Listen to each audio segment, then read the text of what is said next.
My name's Isabella, and I'm 21 years old.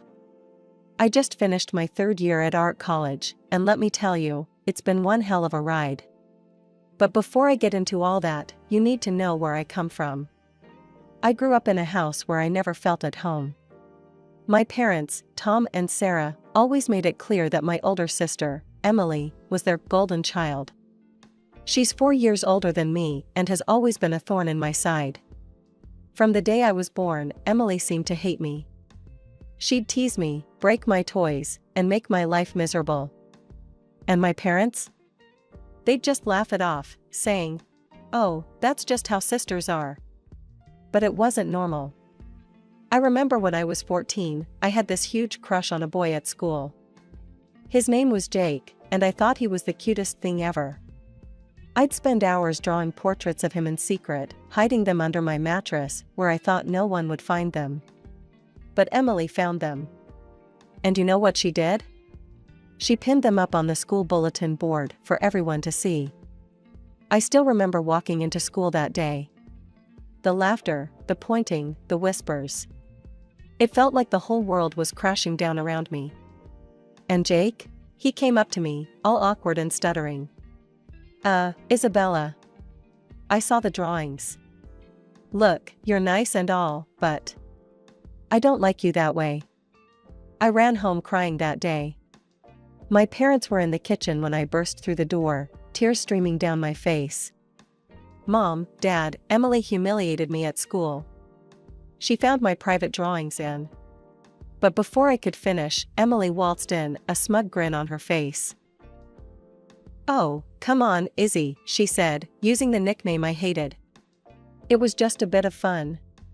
Not my fault you can't take a joke." And you know what my parents did? They laughed. They actually laughed. "Sweetie," my mom said, wiping tears of mirth from her eyes, "you really need to toughen up. It's not Emily's fault you're such a crybaby." That's why, when I got accepted into art college, I was over the moon. It was my ticket out of that house, away from the constant mockery and belittlement. My grandmother was the only one who ever showed me any real love. She was the one who encouraged my art, who told me I had talent. When I got accepted, she insisted on paying for my tuition. "Isabella," she said, her eyes twinkling, "you've got a gift. Don't let anyone tell you otherwise. I'll make sure you get the education you deserve." For 3 years, she paid for everything. My tuition, my supplies, even some extra for living expenses. But then, just before my final year, she got sick. I remember sitting by her bedside, holding her frail hand. She looked at me with those kind eyes of hers and said, "Isabella, my dear, I'm so proud of you. You're going to do great things." Then she turned to my parents, who were standing at the foot of the bed. "Tom, Sarah, I need you to promise me something. Promise me you'll pay for Isabella's final year. She needs to finish her education." My parents nodded solemnly. "Of course, Mom," my dad said. "We promise." Grandma died a week later. At the reading of her will, we found out she'd left her house to my parents and her jewelry to Emily and me. Emily, of course, immediately grabbed the diamond tiara. "I'll take this," she announced. "Isabella can have the ring. She doesn't care about jewelry anyway, right, Izzy?" I didn't argue. She was right, I didn't care much for jewelry. So I took the diamond ring and put it in a safety deposit box at the bank. I made friends quickly in college. There was Zoe, a punk rocker with a talent for abstract art, and Marcus, a quiet guy who could make sculptures that took your breath away.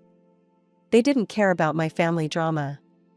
To them, I was just Isabella, the girl who could paint like nobody's business. "Hey, Bella," Zoe said one day, using the nickname I actually liked. "There's a tattoo parlor downtown looking for someone to draw designs. You should apply." I was hesitant at first. My parents would flip if they knew I was working in a tattoo parlor. But then I thought, why should I care what they think? So I applied, and to my surprise, I got the job. The owner, a burly guy named Mike with more ink than skin, took one look at my portfolio and said, "You're hired, kid." For the first time in my life, I was earning my own money. It wasn't much, but it was mine. I didn't tell my parents or Emily about it. I could already hear Emily's mocking voice. "Oh, little Izzy's drawing pictures for thugs now? How cute." College life suited me. I threw myself into my studies, determined to make my grandmother proud. My professors praised my work, and I even won a few small competitions. But more importantly, I was happy. The years flew by, and before I knew it, I was finishing up my third year. As the summer break approached, a familiar dread settled in my stomach. I had to go home. I opened the door and stepped into chaos. The living room was full of people, all bustling about with excitement. In the center of it all stood Emily, beaming as she held up a white dress. My mother noticed me first.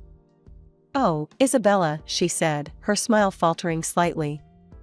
"You're home. We weren't expecting you so soon." I stood there, stunned. "Emily's getting married? When did this happen?"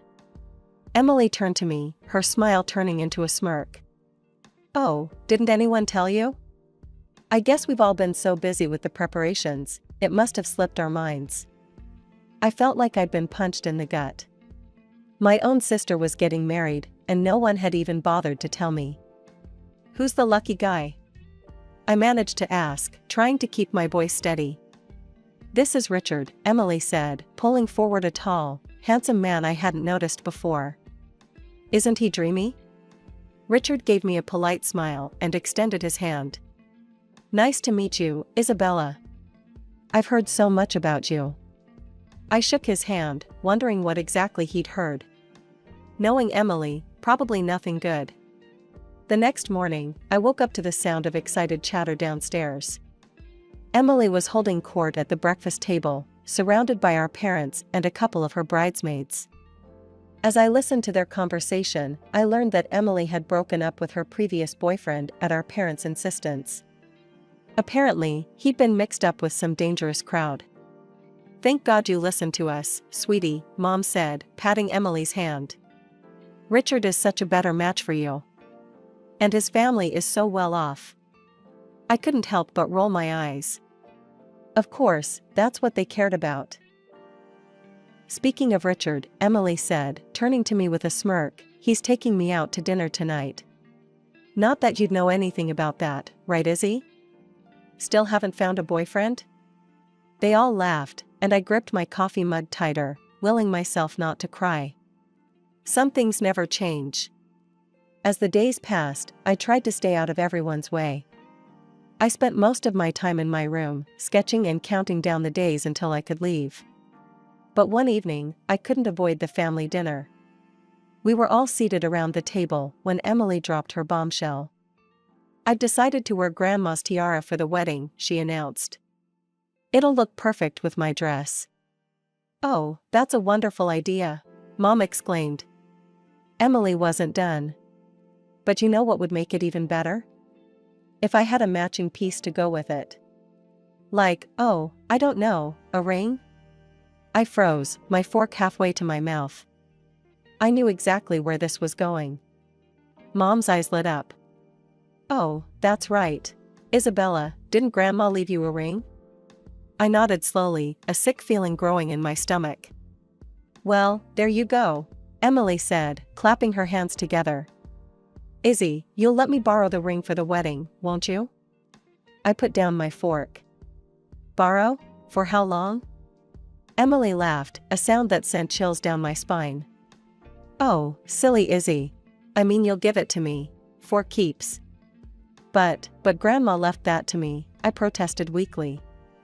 "Come on, Isabella," Dad said, his voice stern. "Don't be selfish. It's your sister's wedding day." I looked around the table, hoping to see someone, anyone, on my side. But all I saw were expectant faces, waiting for me to give in. Like always. "Isabella," Dad said, his voice cold.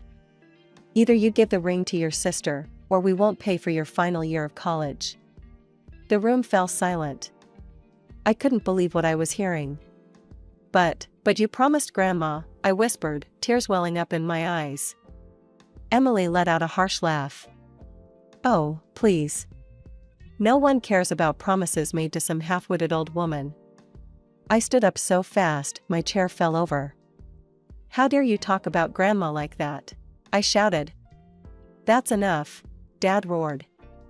Isabella, you have a choice to make. The ring or your education. Decide.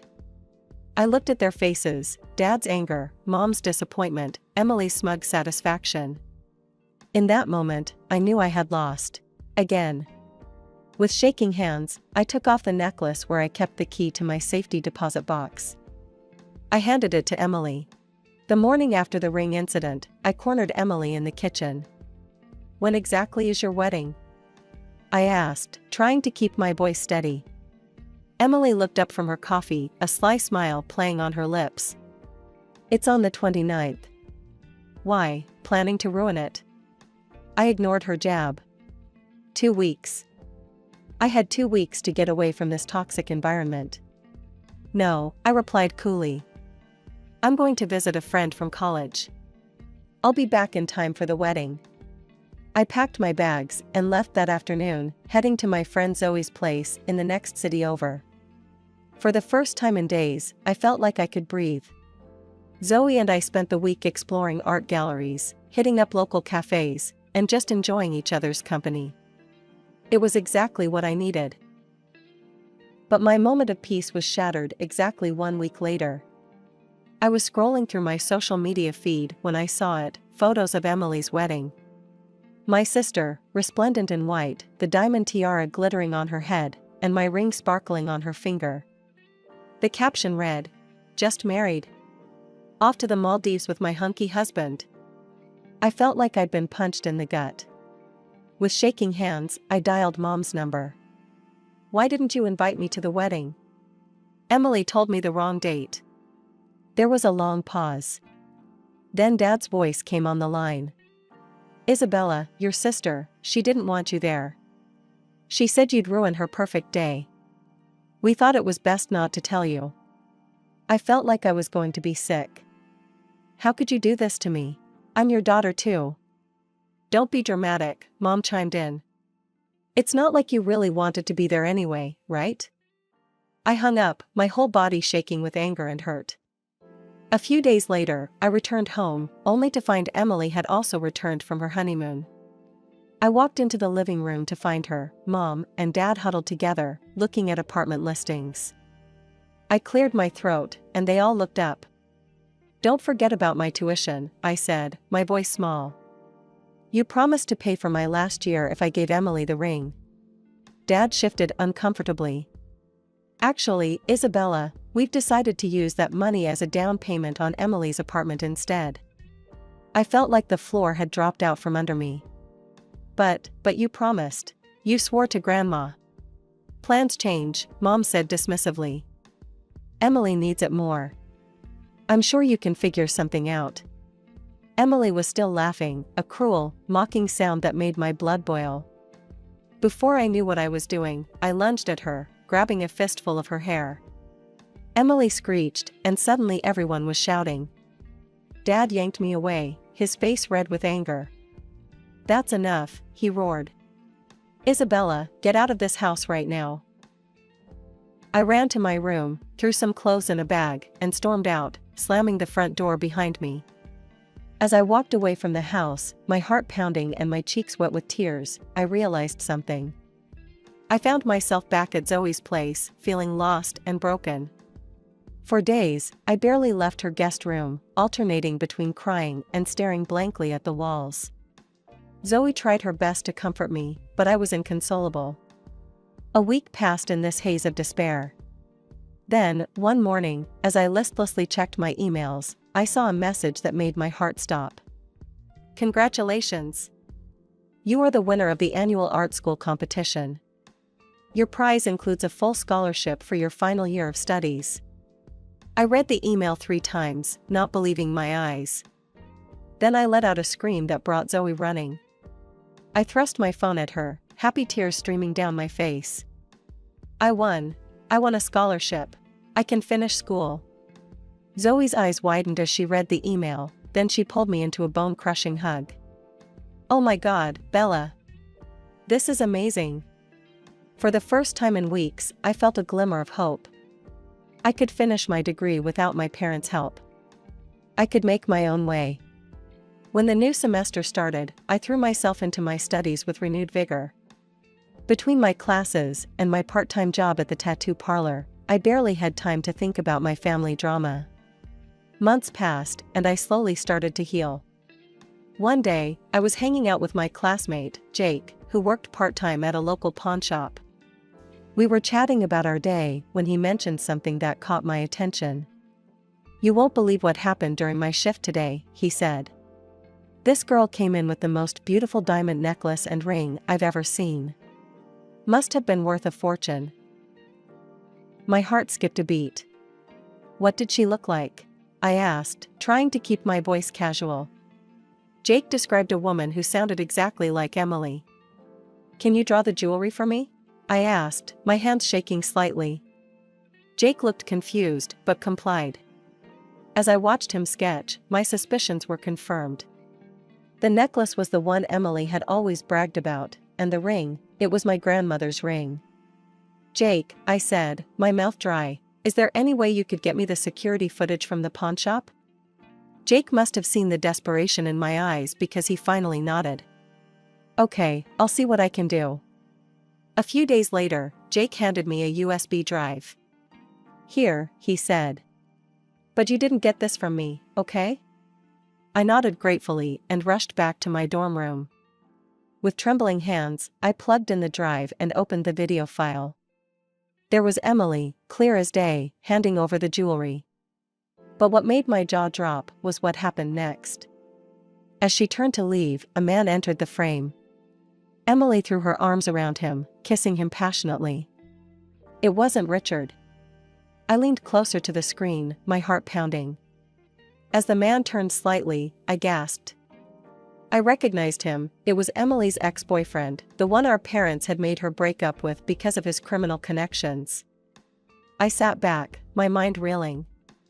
Emily had pawned her precious jewelry, including my grandmother's ring, and was apparently cheating on her husband with her criminal ex-boyfriend. Part of me wanted to immediately send this video to my parents, to Richard, to everyone who had ever believed Emily's lies. But another part of me hesitated. This was big. Too big to act on impulsively. Months passed, and I thought I'd put my family drama behind me. Then, out of the blue, my phone rang. It was my Aunt Lisa, my mom's sister. "Isabella, darling, I have wonderful news," she chirped, her voice bubbling with excitement.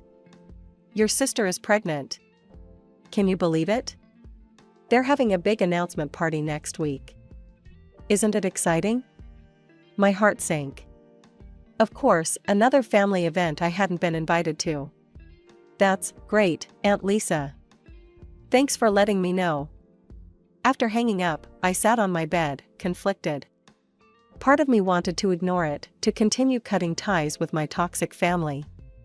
But another part of me, the part that still held on to the video from the pawn shop, knew this might be my chance. A week later, I found myself standing outside my parents' house. Cars lined the street, and I could hear laughter and chatter from inside. Taking a deep breath, I walked up to the front door and rang the bell. Mom opened the door, her smile instantly fading when she saw me. "Isabella, what are you doing here?" Pushing past her, I walked into the living room. The chatter died down as people noticed me. Emily, standing in the center of the room with Richard, looked like she'd seen a ghost. "What is she doing here?" Emily hissed. Dad's voice boomed through the room. "Isabella, get out of this house immediately. You're not welcome here." Confused murmurs rippled through the guests. I saw Richard's parents exchange worried glances. Mom, always one for saving face, plastered on a fake smile. "I'm so sorry, everyone. We've had to distance ourselves from Isabella. She's become quite greedy and unworthy of our family name." The room erupted into arguments. Some relatives defended me, while others sided with my parents. I raised my voice. "I have something to say." Gradually, the room quieted down. All eyes were on me. I turned to Emily. "Congratulations on your pregnancy, sis. But I have to ask, why aren't you wearing Grandma's tiara and ring?" Emily's face went pale. Her mother-in-law spoke up, "Now that you mention it, I haven't seen that beautiful ring in a while." "Emily, dear, where is it?" Emily stuttered, I sent them for restoration. They needed cleaning." I nodded slowly, pulling out my phone. "That's interesting. Because I have a video here that tells a different story." The color drained from Emily's face as I connected my phone to the TV. The security footage from the pawnshop began to play. There was Emily, clear as day, pawning the jewelry. And then, the moment that made everyone in the room gasp, Emily, throwing herself into the arms of a man who was definitely not Richard, kissing him passionately. The moment the video ended, chaos erupted in the living room. Richard's face contorted with rage and pain as he turned to Emily. "Emily, what is this? Who is that man?" he shouted, his voice cracking. Emily burst into tears, mascara streaming down her face. I can explain." Richard's mother stepped forward, her voice ice cold. "I think we all deserve an explanation, Emily." Richard's father, a stern-looking man, spoke up. "I think we need a paternity test." Immediately. As accusations flew and tempers flared, I quietly slipped out of the house. I had done what I came to do. The truth was out, and for the first time in years, I felt a weight lift off my shoulders. Over the next few weeks, the full extent of Emily's deception came to light. Through the family grapevine, I learned that she had been secretly meeting her ex-boyfriend, the one with criminal connections, behind Richard's back. She had been spending Richard's money on him and even pawned her jewelry to pay off his debts. The paternity test results were the final nail in the coffin. The baby wasn't Richard's, it was her ex-boyfriend's. Richard, understandably devastated, filed for divorce. He sued Emily for a substantial sum, citing emotional damages and financial fraud. Her ex-boyfriend, upon learning of the pregnancy, vanished without a trace, leaving Emily to face the consequences alone. My parents, who had always put Emily on a pedestal, were forced to face the harsh reality of her actions. They had to take out a significant loan to help Emily pay the compensation Richard demanded. Their golden child had fallen from grace, and they were left to pick up the pieces. In a twisted turn of events, they tried to blame me for everything. Mom left a voicemail on my phone, her voice bitter and accusing. "Are you happy now, Isabella? You've ruined your sister's life. I hope you're proud of yourself." I deleted the message without responding. Their words no longer had the power to hurt me. As for me, I returned to college, threw myself into my studies, and focused on building the life I wanted. I cut off all communication with my family, changing my phone number and email address. The toxic cycle was finally broken. It's been 2 years since that fateful day when I exposed Emily's lies. I graduated from art college with honors, my final project earning praise from both professors and local art critics. Now, at 23, I'm working at the Harmony Art Gallery in the city.